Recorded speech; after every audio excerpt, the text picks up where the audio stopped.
актуальный блогер кто? Актуальный блогер – это человек, нохчи, чеченец, который любит, переживает о своей родине, заботится о ней и пытается осветить все стороны непосредственно ее жизни. Почему мы не имеем права на легкомыслие в социальных сетях? Мы это именно чеченцы. Я считаю, что здесь в первую очередь ментальность, характер на протяжении долгого времени, который тысячелетия складывался. И сегодня мы не можем себе позволить легкомыслие и той самой вседозволенности, которая есть в других. Я, конечно, не осуждаю блогеров других регионов, но мы себе не можем этого позволить, потому что даже в простой элементарной одежде мы должны поддерживать уровень, показывать культурную и нравственность. Само собой, это снова же не говорит ни о какой цензуре, но человек, особенно мужчина, он должен уметь себя держать, и поэтому мы, если это не специализированный контент, в данной ситуации, как КВН, будь то, я имею в виду, или там, я не знаю, какое-то юмористическое шоу, в остальных случаях, конечно же, мы должны придерживаться своей культуры, своих традиций. Это дело даже не в консерватизме, а дело в том, что мы должны воспитывать целое поколение. Сегодня большинство поколения будет ориентироваться на таких людей, как ты, или на наших блогеров. И если они себе будут дозволять и говорить все, что угодно в своих социальных сетях, само собой, молодежь будет то же самое. С чем не стоит связываться чеченскому блогеру? Чеченскому блогеру не стоит связываться ни в коей мере желтой прессой. То есть непроверенной информацией, которая недостоверна и неправдоподобна. Нужно 10-20 раз лучше перепроверить и потом только публиковать. Вы имеете какой-либо опыт в этом деле? Да, конечно. К сожалению, буквально недавно, неделю тому назад, я был введен в заблуждение. Это моя вина полностью.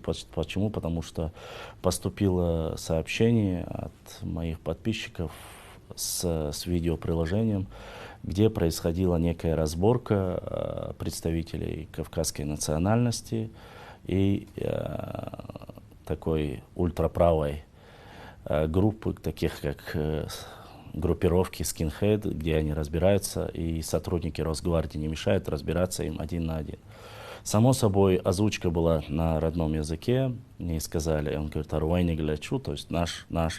Я опубликовал, что вот Skinhead, который лютой ненавистью ненавидит кавказцев, получил там от представителя. Дальше, я указал, что вот они подрались, и вот показал, что и сотрудники полиции или Росгвардии, я не знаю, повели себя тоже как оставили людей разобраться, и после небольшой потасовки все закончилось. Буквально после того, как, вы знаете, самое актуальное у блогеров быстро первым загрузить и ознакомить всех, тема получилась так, что мне начали писать и говорить, что тот, кто дрался, он является другой национальности. Проблема была именно в том, что я описал проблему с указанием национальности представитель нашего народа. И где начали уже снизу меня говорить и писать, что нет, он не представитель нашего народа, что он проживает в Дагестане.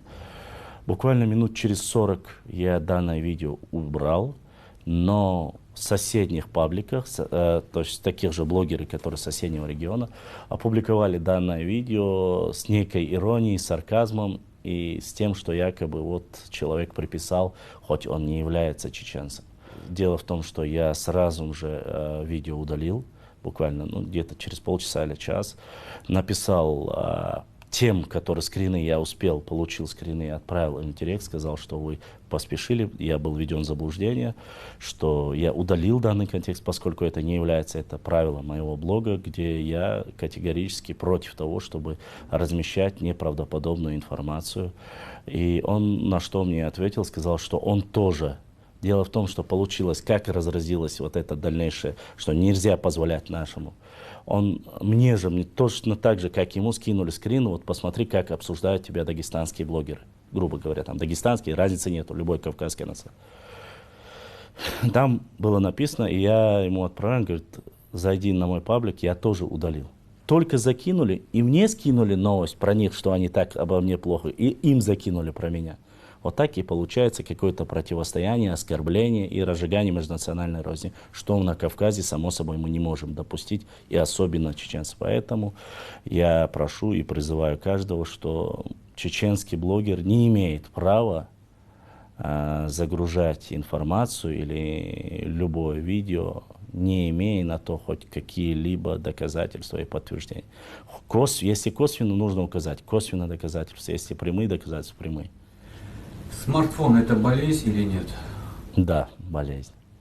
Это болезнь 21 века. А телефон? Телефон нет. Телефон это уже уходит, как и, не в обиду, конечно, телезрителям, как и телевидение, оно потихоньку уходит на второе место. Я благодарю вас за интервью. И вам большое спасибо.